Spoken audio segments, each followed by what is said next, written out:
B-Ron here on WPOE, back to give you the Week 3 and Week 4 preseason recap.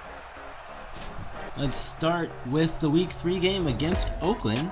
Ravens are 2-0 heading into this game. This is the dress rehearsal game for the regular season.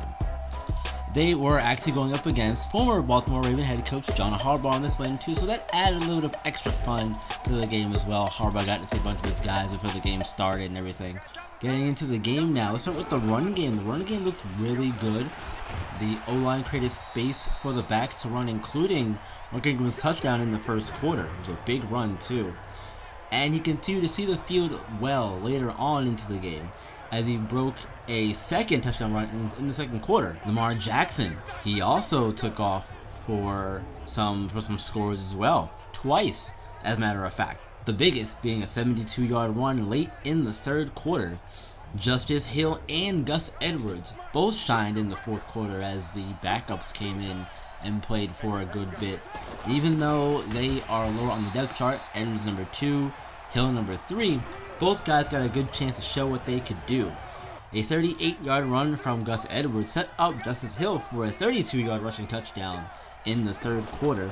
And later on, Justice Hill scored on a 96-yard run, giving him 2 touchdowns on the night. That's a big day, and Hill finished with over 100 yards rushing in that game, and that 96-yard run plus 32-yard run were both. Looking at the throwing game now, passing attack. Jackson looked accurate, throwing the ball all over the field, taking what the defense gave him, and finding the open man whenever he was ready to throw the ball. He looked impressive, including throws to Marquise Brown, Mark Andrews, and Willie Snead. They had some really good connections in this game, and they looked really, really good, I think. And they can keep this up going into regular season. It's going to be fun. Looking at the defense now. The defense looked in top shape, making life hard on the Raider offense. They limited the Raiders to just 241 yards offensively. I think if you can hold the offense under 300 yards, you're doing something right. And it's a good thing that they did it now against the Raider team, because that's just going to pay dividends as this regular season gets started here. Only other thing to talk about here are turnovers and impressive players. Turnovers. Mark Ingram fumbled late in the second quarter, and Lamar had an INT by Garon Cooley in the third after forcing a pass to Willie Snead in double coverage. And you know, sometimes those things happen. You're still going to make a play, and I understand that pressure, wanting to make a big play, make something happen. But gotta cut down on those, and I think they did a good job of limiting the mistakes in this game. Impressive players for this one, though. Lamar Jackson, 238 passing yards, 92 rushing yards, and 3 total touchdowns. He had 1 passing and 2 rushing touchdowns. Also had the interception. Marquise Brown, 6 catches for 118 yards and a touchdown. And Justice Hill had 4 carries for 130 yards and 2 touchdowns as the Ravens dominate the Raiders 49-16 in Week 3 of the preseason. Let's get into Week 4 of the preseason now with the 3-0 Ravens looking to finish their preseason undefeated as they travel to New England to play the Patriots. I did things a little differently with this one. I took some highlights from the game. I took some notes on the highlights, and we'll go through those by quarter. And then I have my impressive players and final thoughts at the end of this. So, highlights in the first quarter, on the very first play of the game, no less.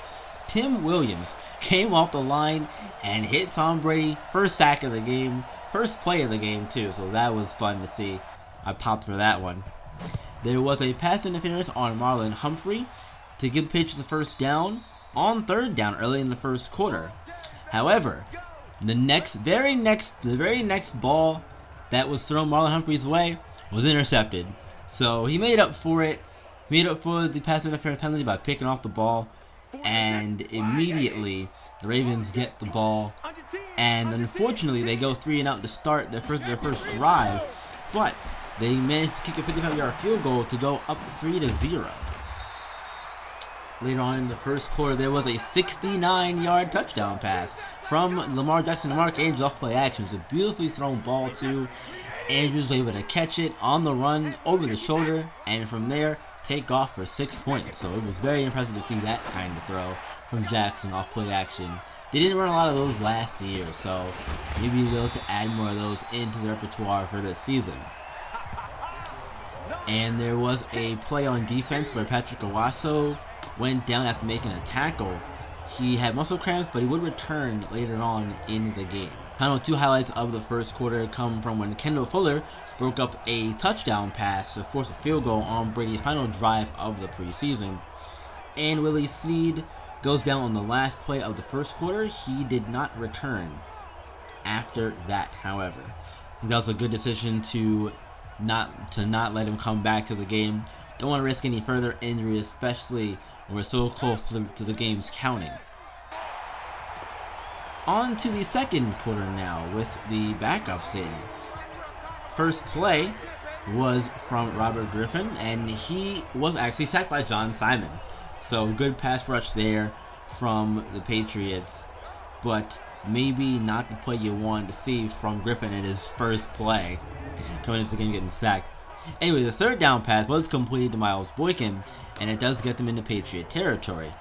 Griffin ended up being sacked on 3rd and goal, which forced a 30-yard field goal by Young-hee Koo, and that put the Ravens up 13-3. Later on in the second quarter, the Patriots go for it on 4th down, but fail as Jarrett Stidham overthrows Tim Patrick, and the drive doesn't go anywhere.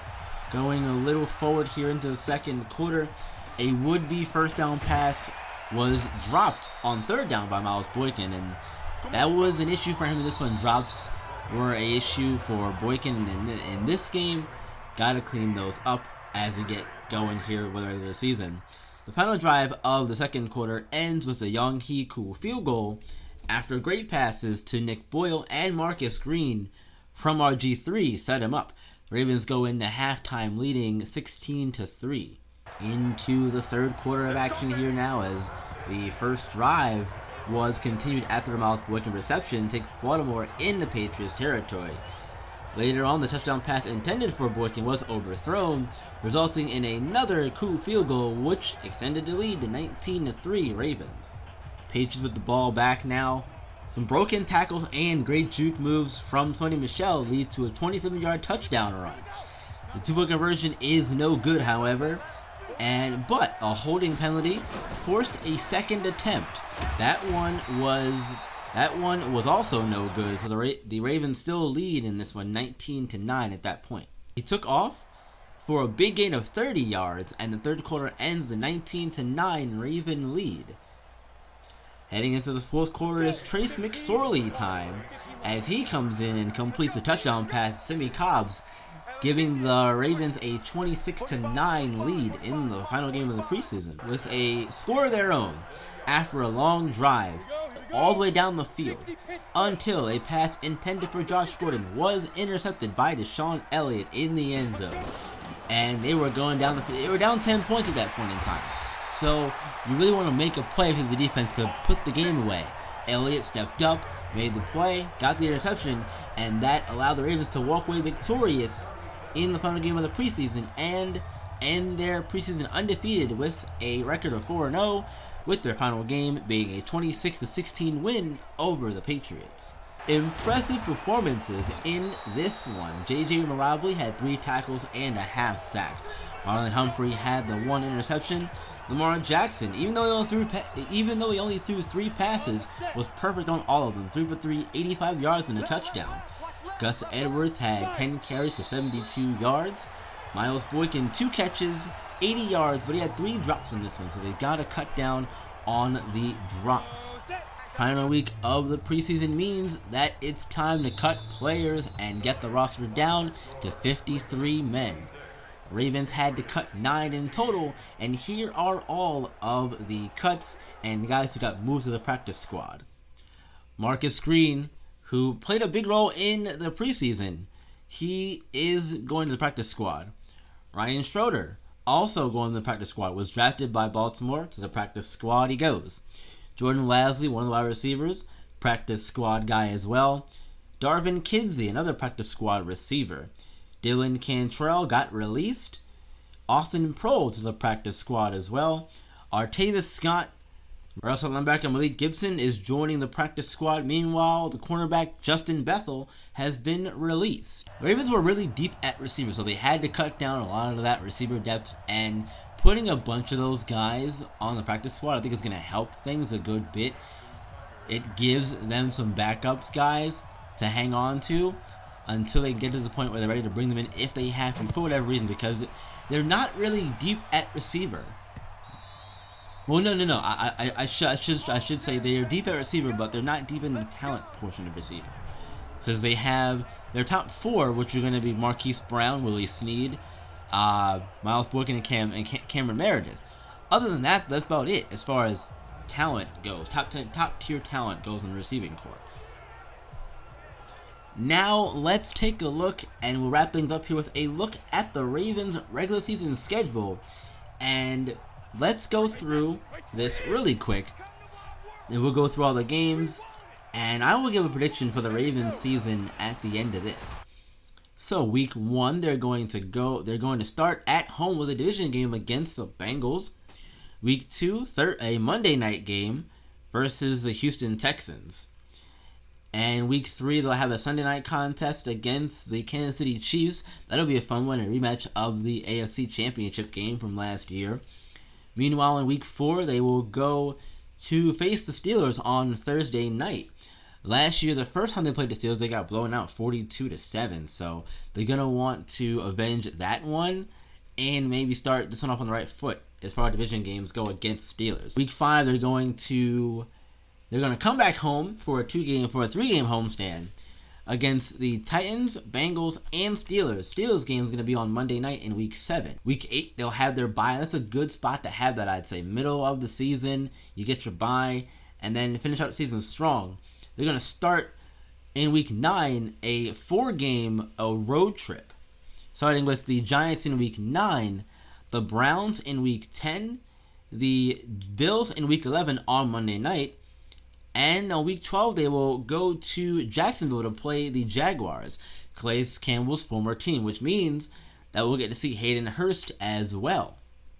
The trade for Campbell was made in the offseason. They traded Hayden Hurst to Jacksonville. They needed tight end help. Ravens gave them a tight end. Ravens improved their pass rush with Calais Campbell. By the way, Campbell will be wearing number 93 to start the regular season. He was wearing 92 throughout the preseason, but him and Chris Wormley exchanged numbers. So now Campbell 93 and Wormley will be wearing number 92. Coming back home in week 13, they will face the Browns on Sunday night. And week 14, they will face the Cowboys at home. And week 15, the Eagles will come to town for a Monday night contest. We'll wrap up the season on the road with 2 away games. Week 16, they will travel to Washington to play the Redskins in the Battle of the Beltway. It's always a fun game. Got to get up for that one.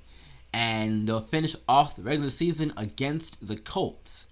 So it's going to be a fun, interesting season for Baltimore. And I am predicting another you know what? I think 14-2 will be a good spot for them. 14-2 is a good prediction for the Ravens this year. It's going to be a fun season, and I hope to hear from you guys as well. What are some of your predictions for the Ravens this year? That is all that I have on my show notes, though. Regular season is a-coming, folks, right around the corner. So excited to be on the call for that week 1 game against the Bengals. We're going to get set to do it all again. Another year, another journey for the Ravens. Can they get back to the Super Bowl? We're going to find out. And as always, I will be here to give you all of the action here on WPOE, the place to be for all things Ravens. Be sure to tune in to week 1. I'll be there on the call. And I hope you guys will join me on the ride. Season 2 is coming soon. But until then, you know what to do, guys. Keep on shining and keep on grinding. I will see you all in the next one.